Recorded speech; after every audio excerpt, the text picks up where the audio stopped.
ito ay rated SPG. Striktong patnubay at gabay ng magulang ang kailangan. Maaaring may masiselang tema, lengguwahe, karahasan, sexual, horror o droga na hindi angkop sa mga bata. Hindi na magtatagal si Carlos dahil si Morgana na mismo ang papatay sa kanya. Abutan pa kaya siya ni na Annalyn at Harry? Abangan natin sa abot kamay na pangarap. Nag-resign na si Zoe. Nagbigay na siya ng resignation letter kay RJ. Hindi niya tinawag si RJ na daddy dahil alam niyang hindi siya mapapatawad pa ni RJ. Gusto ni Lynette na pigilan ni RJ si Zoe, pero matigas ang puso ni RJ kay Zoe. Ayaw niyang suyuin si Zoe. Nanindigan siya sa sinabi niyang itinatakwil niya na si Zoe. Nagpaliwanag si RJ kay Lynette.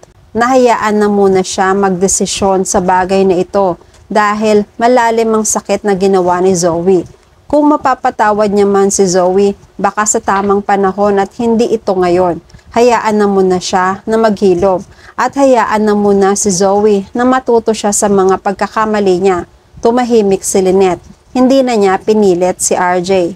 Nabalitaan ito ng mga marites ng Apex. Narinig ni Annalyn ang pagre-resign ni Zoe. Pinaghalong lungkot at panghihinayang ang nararamdaman ni Annalyn para kay Zoe. Gusto niya muna sanang makausap si Zoe bago magdesisyon si Zoe. Pero mas pinili niyang kausapin na lang ang tatay niya. Tinanong niya si RJ kung alam na ba nito ang pagre-resign ni Zoe. Sabi ni RJ, "Oo anak, sa akin niya inabot ang resignation niya. Kung tatanungin mo ako kung dapat ko bang tanggapin, oo, tatanggapin ko anak.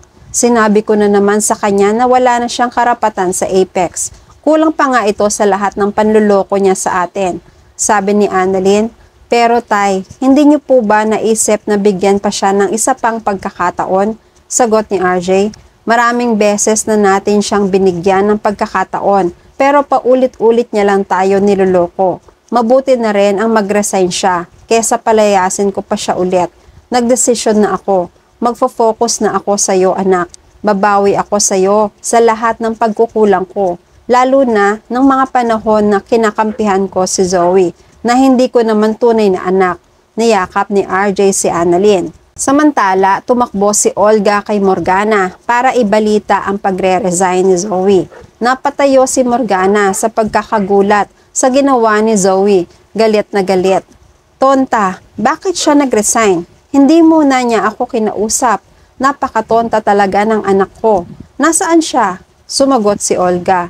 "Ang alam ko po, pauwi na siya." Nagmamadali si Morgana. Hinabol niya si Zoe. Hanggang makita na nga niya si Zoe. Tinatawag niya si Zoe pero hindi siya iniintindi nito. Dire-diretso lang si Zoe. Hinabol ni Morgana si Zoe.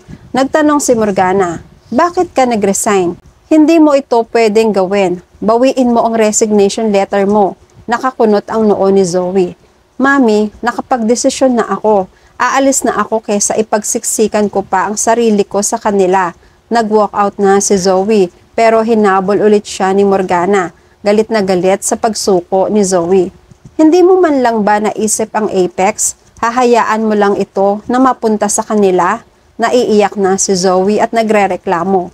"Wala na akong pakialam sa Apex. Eto na naman ba? Malinaw na naman na wala akong karapatan sa Apex. Pinamukha na sa akin yan ni Doc RJ. Kaya ayoko na." Umuusok na si Morgana sa galit. "Hindi pwedeng sumuko ka na lang basta. Kinalakihan mo ang Apex. Mahalaga ang Apex sa atin. Apex is ours. It should be ours." Nagreklamo pa rin si Zoe. "Pero paano? Tinanggalan na ako ng karapatan ni Doc RJ." Palaban si Morgana. "Mahal ka pa rin ni Robert. Sigurado ako doon. Kailangan mo lang magmakaawa sa kanya. Sundin mo lahat ng gusto niya. Lalambot ulit ang puso niya sa'yo." Pero ayaw na ni Zoe. Pinaninindigan niyang ayaw na niyang sumunod sa utos ni Morgana. "Hindi na mami, minsan na akong nagmakaawa kay Doc RJ. Hindi na ngayon. Kung gusto mong makuha ang Apex, ikaw na lang. Huwag mo na akong isali." Umalis na ng tuluyan si Zoe.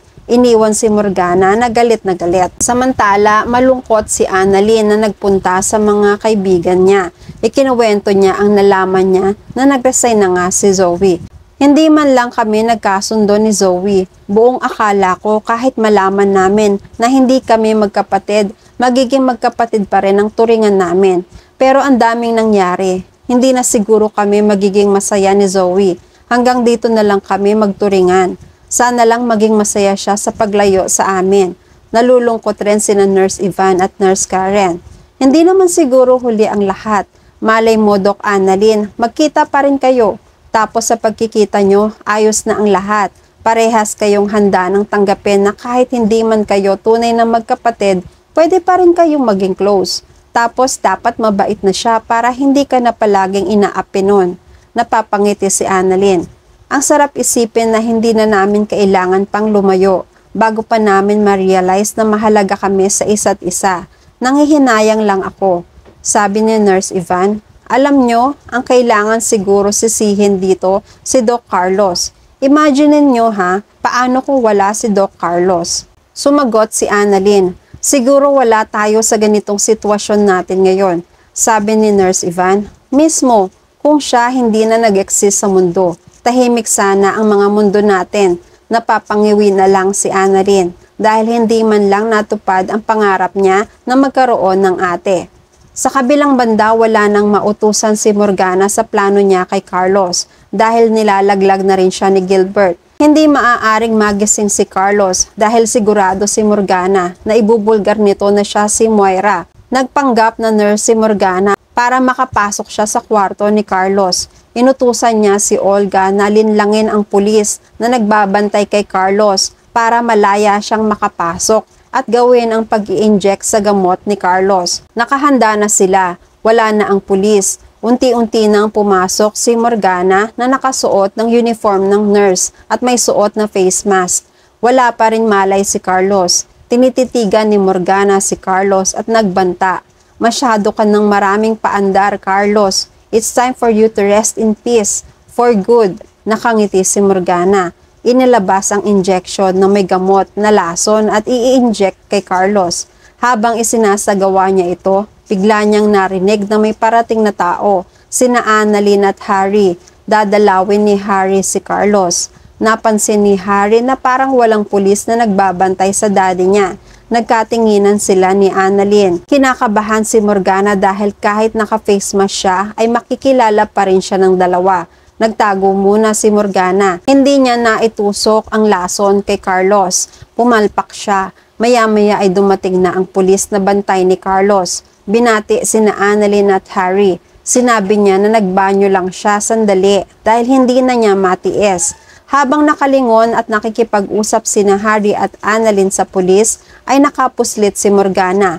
Mabilis siyang lumabas ng kwarto ni Carlos. Nautakan niya sina Annalyn, pero hindi naman siya nagtagumpay sa pag-i-inject kay Carlos. At yan ang mga pakakaabangan natin sa Abot Kamay na Pangarap. Please like this video and please subscribe to my channel. At magkita-kita po muli tayo sa mga susunod pang episodes.